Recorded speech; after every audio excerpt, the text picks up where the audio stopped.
Hello kids, how are you? I hope you all are fine. I am Shashilata. Welcome to EVS class. Kids, हमने अपनी previous video में पढ़ा था up in the sky, है ना, और सन के बारे में पढ़ा था। लेकिन आज हम अपना पेज नंबर रीड करेंगे 188 एंड 199, जिसमें हम पढ़ेंगे मून के बारे में यानी चंद्रमा के बारे में एंड स्टार्स के बारे में यानी कि तारों के बारे में। So let's go. Yes kids, moon चंदा मामा है ना, जिसे हम प्यार से चंदा मामा बोलते हैं, चांद। अब आज हम इनके बारे में जानेंगे, ठीक है। We see the moon at night. चांद हमें कब दिखाई देता है? रात में, नाइट में। The moon is round in shape. इसकी शेप कैसी होती है? गोल, है ना।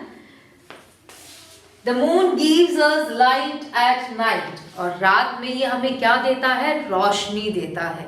किड्स, आजकल तो आपने देखा है कि हमारे घर में ट्यूबलाइट्स वगैरह या रोड पे स्ट्रीट लाइट्स होते हैं, तो हमें इतना पता नहीं चलता। लेकिन जब पहले ज़माने में ये लाइट्स नहीं थी इतनी, तो क्या होता था कि रात को क्या करते थे? सिर्फ चांद की रोशनी से ही दिखता था, है ना। तभी उन्हें पता चलता था, अपना सफ़र तय करते थे। या जब जिस दिन चांद की रोशनी नहीं कम होती थी उस दिन वो लोग सफ़र नहीं करते थे।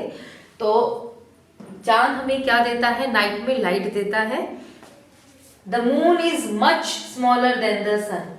हमने अपनी प्रीवियस वीडियो में पढ़ा था कि सन बहुत बड़ा होता है और हमें कैसा दिखाई देता है? छोटा दिखाई देता है ना। लेकिन यहाँ पे क्या है? The moon is much smaller than sun. जो मून है वो सन से बहुत ही ज्यादा छोटा है। लेकिन क्या आपने नोटिस किया है कि सन हमें छोटा दिखता है पर मून तो हमें बड़ा दिखाई देता है ना। आपको मैं अपने लास्ट वीडियो में बताया था कि अगर आपके पास एक एरोप्लेन है इतना, ओके, वो आप टॉयज के रूप में है तो वो आपको इतना दिखाई देगा। लेकिन जब आप ऊपर देखोगे एरोप्लेन को तो वो इतना दिखाई देता है कि जो चीज़ हमसे दूर होती है, जैसे सन हमसे दूर है तो हमें छोटा दिखाई देगा, और मून हमारे पास है तो वो नज़दीक है हमारे, तो वो हमें क्या दिखाई देता है? बड़ा दिखाई देता है ना। और आपने एक और बात नोटिस की होगी, अगर आप डेली चंद्रमा को देखते हैं नाइट में और नहीं देखते हैं तो आज से देखना शुरू करना कि वो डेली अपने शेप्स को बदलते हैं। जो चांद होता है, जो मून होता है, वो एक शेप का नहीं रहता है, डिफरेंट शेप का होता है। 15 दिन वो बढ़ते हैं और 15 दिन वो कम होते चले जाते हैं, है ना। तो अब हम उन्हीं के शेप्स के बारे में पढ़ेंगे और आज आपको आज से ही नोटिस करना शुरू करना है कि आपका चांद का यानी मून का शेप क्या है, कि वो इंक्रीज बढ़ रहे हैं या कम हो रहे हैं। On some nights, shape of the moon, moon के शेप के बारे में। The moon seems to change its shape every day. चंद्रमा अपने आकार को रोज बदलता है, रोज उसका शेप चेंज होता है, okay. On some nights the moon look like this. कुछ रात को मून ऐसा दिखाई देता है। ये थर्ड डे होता है। जैसे कि आज मून, सपोज करो कि आज पूर्णिमा है। पूर्णिमा है मीन्स हमारा, देखो ये फुल मून है, फुल मून यानी पूर्णिमा है, ठीक है। पूर्णिमा के बाद, फुल मून के बाद मून का शेप छोटा होता चला जाता है, थोड़ा कम, थोड़ा कम, थोड़ा कम, थोड़ा कम। फिर वो बिल्कुल कम होते होते उस दिन 15 डेज बाद जब अमावस्या आती है तो मून हमें नहीं दिखाई देता, उसको न्यू मून बोलते हैं। क्या बोलते हैं? न्यू मून बोलते हैं। फिर न्यू मून के बाद शेप्स बढ़ना इंक्रीज हो जाता है। जब वो बढ़ता है थर्ड डे पे हमारा मून का शेप ऐसा होता है, इसको बोलते हैं हम क्रीसेंट मून। क्या स्पीक करते हैं? Crescent moon. On some nights, कुछ रातों को, the moon look like this. अब ये क्या है? फुल मून है, लेकिन ये हाफ मून है, ठीक है। तो half moon, this is called a half moon. जब हमारा मून हमें ऐसे दिखाई दे तो वो होता है हमारा हाफ मून, आधा चंद्रमा। On some nights the moon look like this. ये देखो जो मैंने आपको बताया था, फुल मून, इसको बोलते हैं हम, this is a full moon, पूरा चंद्रमा, पूर्णिमा बोला जाता है जिसे। सनडे, एंड ये था हमारे मून के बारे में। आपको पता है कि मून की अपनी खुद की लाइट नहीं होती है, मून को लाइट देता है सन। कौन लाइट देता है? सन देता है मून को। सन की रोशनी से वो रात में चमकता है, वो हमें बड़ा दिखाई देता है क्योंकि वो हमारे अर्थ के पास है।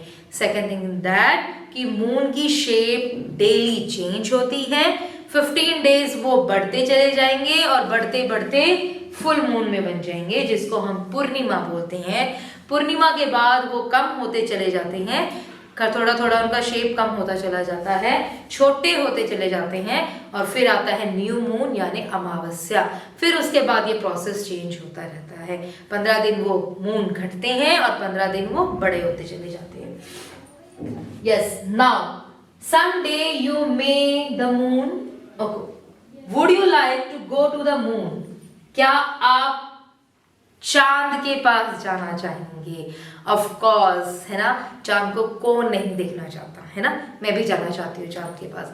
क्या आपको पता है कि चांद के पास, चांद पर पहला कदम किसने रखा था?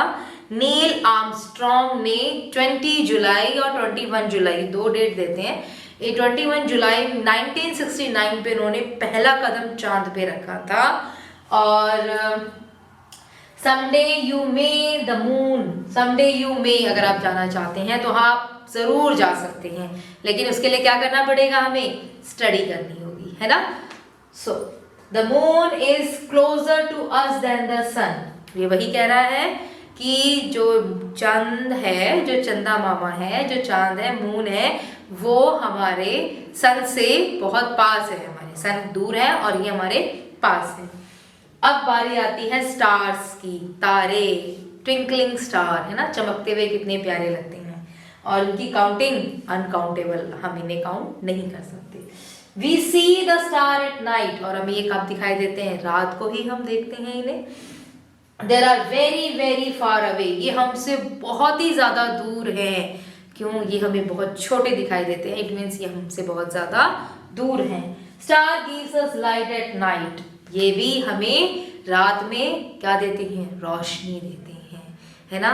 जब नाइट होता है, रात हो, तो अपनी छत पे जाके देखना चांद की और तारों की रोशनी कितनी अच्छी लगती है। ओके, सो किड्स, ये था हमारा आज का टॉपिक और इसी के साथ हमारा ये चैप्टर फिनिश होता है, अप इन द स्काई।